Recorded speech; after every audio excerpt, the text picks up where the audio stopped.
आषाढी एकादशी जवळ आली की अख्ख्या महाराष्ट्रात फक्त हरिनामाचा गजरच सुरू असतो। संपूर्ण महाराष्ट्र श्रीरंगाच्या रंगात दंग होतो। त्यातच पंढरीच्या विठुरायाला कोणी पांडुरंग म्हणतं, कोणी विठ्ठल, कोणी पंढरीनाथ, तर कोणी विठू माऊली अशी कित्येक नावं आपल्या पंढरीच्या विठुरायाची आहेत। पण या विठुरायाच्या नावांचा इतिहास जर खणून पाहायचा झाला तर खूप रंजक गोष्टी समोर येतात। त्यामुळे पंढरीच्या विठ्ठलाला पांडुरंग, विठ्ठल ही नावं कशी पडली, ती आली तरी कुठून, हे सगळं जाणून घेऊया या व्हिडिओच्या माध्यमातून। पण त्याआधी गाजावाजाला सबस्क्राइब करा आणि नवनवीन अपडेट्ससाठी बेल आयकॉनवर क्लिक करायला विसरू नका।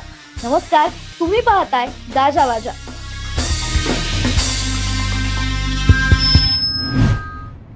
तर सगळ्यात आधी बोलूया विठ्ठल या नावाबद्दल।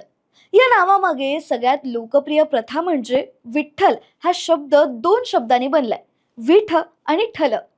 विठ म्हणजे वीट आणि ठल याचा अर्थ आहे उभा किंवा स्थान, म्हणजेच विटेवर उभा असलेला। या नावामागची गोष्ट भक्त पुंडलिकाच्या कथेशी जोडली जाते।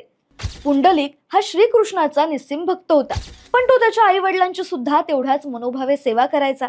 पुंडलिकाची मातृपितृ भक्ती इतकी अमर्याद होती की एकदा भगवान श्रीकृष्णालाही पुंडलिकाच्या घरी जाण्याचा मोह झाला।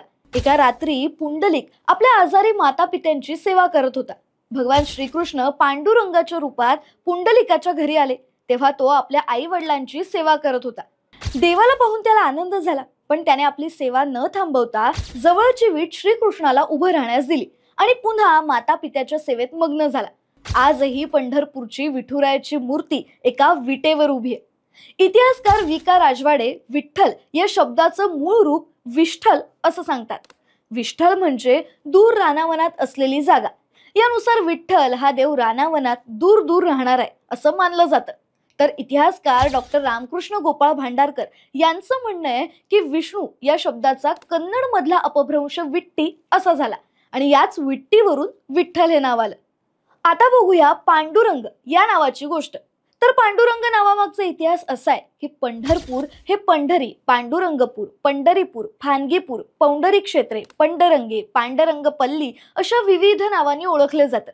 यामागील पंडरंगे हा कानडी शब्द आहे। याच पंडरंगेवरून पांडुरंग हा शब्द आला असं अभ्यासक सांगतात। पांडुरंग हे नाव पंडरंगे या मूळ क्षेत्र नामाचंच संस्कृतीकरण आहे। पांडुरंग शब्दाचा अर्थ शुभ्र किंवा गौररंग। मराठी संत हे शिव आणि विष्णू यांच्या ऐक्याचेच पुरस्कर्ते होते, परंतु त्यांनी पांडुरंगाला विष्णूचा अवतार असलेला गोपाळ कृष्ण मानलंय।